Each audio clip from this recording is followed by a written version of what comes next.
নমস্কার বন্ধুরা, ঐশীস কিচেনে সবাইকে জানাই স্বাগত। আজও আমি একটা নতুন রেসিপি নিয়ে চলে এসেছি। আজ আমি দেখাবো মাছের ডিম দিয়ে আলু দিয়ে কালিয়া। আপনারা বাড়িতে এইভাবে যদি মাছের ডিমের তরকারি বানান, দেখবেন মাংস ছেড়ে এটাই ভালোভাবে খেয়ে নেবে। এর স্বাদটা এত সুন্দর হয়, আপনারা বাড়িতে একবার না বানিয়ে খেলে বুঝতে পারবেন না। আমি কড়াই জল দিয়ে একটু লবণ একটু হলুদ দিয়ে ফুটিয়ে নিয়েছি। তারপর দেখুন মাছের ডিমগুলো দিয়ে দেব। আপনারা আমার মতো এইভাবে একবার গরম জলে মাছের ডিম দিয়ে রান্না করে খেয়ে দেখবেন এর স্বাদ কতটা ভালো লাগে। মাছের ডিম দিয়ে আমি একটু ফুটিয়ে নেব, তারপর এটাকে উল্টে পাল্টে ভাপিয়ে নেব।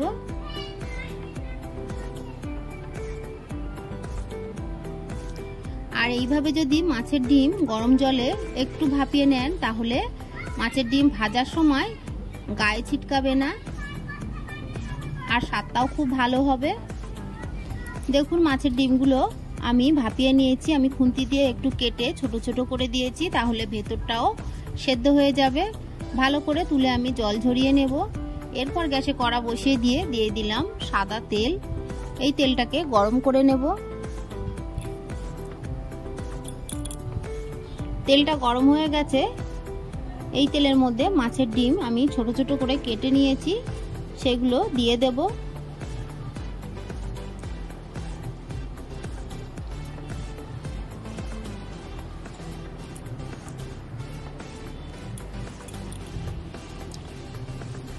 কিছুটা মাছের ডিম আমি দিলাম, একবারে সবগুলো ভাজা যাবে না, অল্প অল্প করে দিয়ে ভেজে নেব।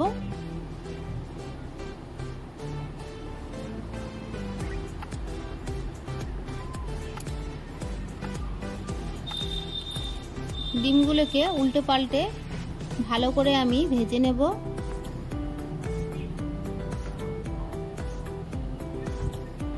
আর ডিমটা সিদ্ধ করে নেওয়ার কারণে ভেতরটা ভালোভাবে কুক হয়ে গেছে।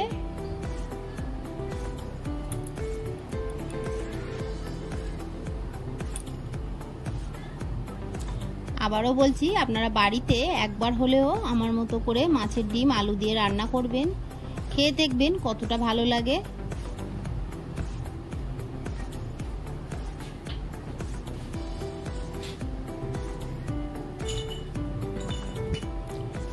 উল্টে পাল্টে মাছের ডিমগুলোকে আমি ভালো করে ভেজে নিলাম। এরপর তুলে নেব, ভালো করে তেলটা ঝরিয়ে তুলে নেব। এই তেলের মধ্যে বাকি মাছের ডিম দিয়ে দেব, দিয়ে একইভাবে ভেজে নেব। তবে কিছুটা মাছের ডিম ছাড়িয়ে যায়, একটু ছোট ছোট হয়ে যায়, সেগুলোর মধ্যে আমি সামান্য একটু বেসন দিয়ে মাখিয়ে নিয়ে তারপর সেগুলো দিচ্ছি। দেখুন এগুলোর মধ্যে আমি অল্প একটু বেসন দিয়ে মাছের ডিমগুলো বড়ার শেপ দিয়ে ভেজে নেব।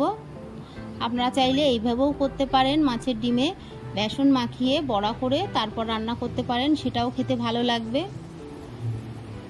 এই তেলের মধ্যে দিয়ে দেবো আগে থেকে কেটে রাখা আলু। আলুগুলোকে আমি লম্বা করে কেটেছি, আপনারা আপনাদের পছন্দ মতো কেটে নেবেন।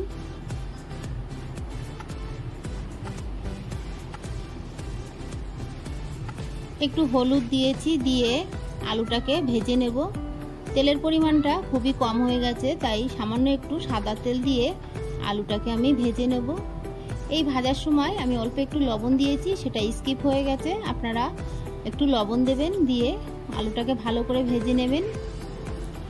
দেখুন আমি বেশ কিছুক্ষণ নেড়ে আলুটাকে ভালো করে ভেজে নিয়েছি, তারপর তুলে নেব। এরপর আমি এর মধ্যে একটু সর্ষের তেল দিয়ে দিলাম। আপনারা চাইলে শুধু সাদা তেল বা শুধু সর্ষের তেলে রান্নাটা করতে পারেন। দিয়ে দিলাম তেজপাতা। এরপর দিয়ে দেব হাফ টিস্পুন গোটা জিরে। ফোড়নটাকে কয়েক সেকেন্ড নেড়ে ভেজে নেব। ফোড়নটা ভাজা হয়ে গেলে এর মধ্যে কুচানো পেঁয়াজ দেব। আমি দুটো ছোট সাইজের কুচানো পেঁয়াজ দিলাম, বড় পেঁয়াজ হলে আপনারা একটাই দেবেন।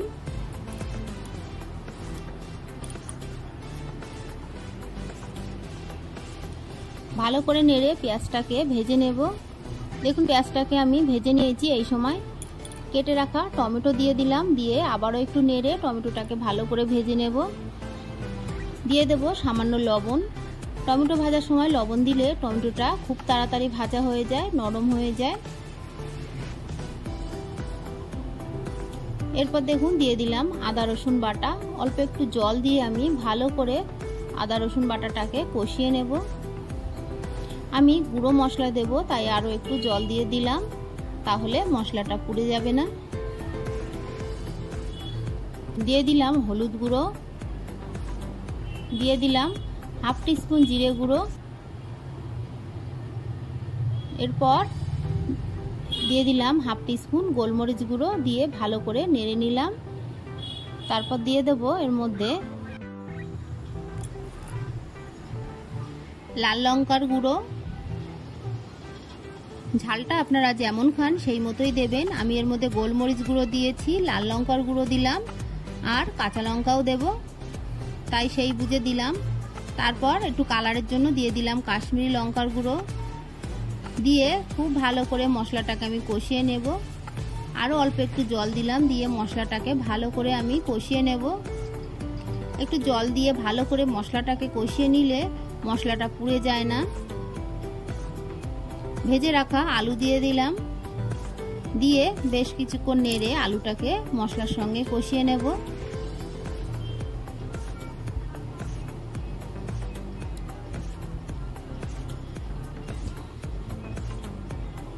খুব ভালো করে নেড়ে আমি কষিয়ে নিয়েছি। তারপর এর মধ্যে দিয়ে দেব পরিমাণ মতো জল। জলটাকে দিয়ে ফুটতে দেব। ভালো করে আমি একটু নেড়ে দেব, তাহলে তলায় লেগে যাবে না। এরপর ঢাকা দিয়ে আমি ফুটতে দেব। ঢাকাটা তুলে আমি এর মধ্যে দিয়ে দেব কাঁচা লঙ্কা, দিয়ে আবারও ঢাকা দিলাম, দিয়ে ভালো করে ফুটিয়ে নিলাম। দিয়ে দেব আগে থেকে ভেজে রাখা মাছের ডিম।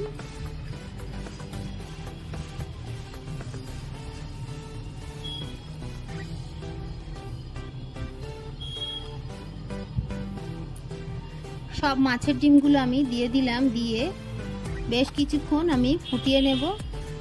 একটু চেখে দেখলাম লবণ লাগবে, তাই আরও একটু লবণ আমি দিয়ে দিলাম। দিয়ে ভালো করে নেড়ে ঢাকা দিয়ে দেখুন ভালো করে সিদ্ধ করে নেব। আরও একটু বাকি আছে, তাই আমি আরও বেশ কিছুক্ষণ জ্বালিয়ে নেব। রান্নাটা আমার হয়ে এসেছে। এর মধ্যে আমি এবার দিয়ে দেব সানরাইজের শাহি গরম মশলা। একটু গ্রেভি দেখে নামাবো। এটা নামিয়ে ঠান্ডা হয়ে যাওয়ার পর গ্রেভিটা শুকিয়ে যাবে, এতটা গ্রেভি থাকবে না। খুব সহজভাবে রেসিপিটি বাড়িতে এইভাবে বানিয়ে খেয়ে দেখবেন। সত্যি বলছি, এর স্বাদ এত সুন্দর হয়েছিল, আপনি মাংস ছেড়ে এটাই খাবেন। রেসিপিটি ভালো লাগলে প্লিজ আমার চ্যানেলটিকে সাবস্ক্রাইব করে পাশে থাকা বেল আইকনটি ক্লিক করে দেবেন, তাহলে আমার নতুন নতুন ভিডিওর নোটিফিকেশন আপনাদের কাছে পৌঁছে যাবে। চেকে আমি দেখে নিলাম সবকিছু ঠিক আছে। গ্যাসের ফ্লেমটাকে অফ করে দেব। 5 মিনিট পর আপনারা দেখুন কালারটা কতটা সুন্দর হয়েছে, খেতেও কিন্তু ততটাই ভালো হয়েছে। বাড়িতে একবার বানিয়ে আপনাদের কেমন লাগলো আমাকে কমেন্ট করে জানাবেন। রেসিপিটি ভালো লাগলে লাইক করতে ভুলবেন না। পুরো ভিডিওটা দেখার জন্য সবাইকে জানাই অসংখ্য ধন্যবাদ। আবারও বলছি, আমার এই রেসিপিটি আপনাদের ভালো লাগলে প্লিজ আমার চ্যানেলটিকে সাবস্ক্রাইব করবেন।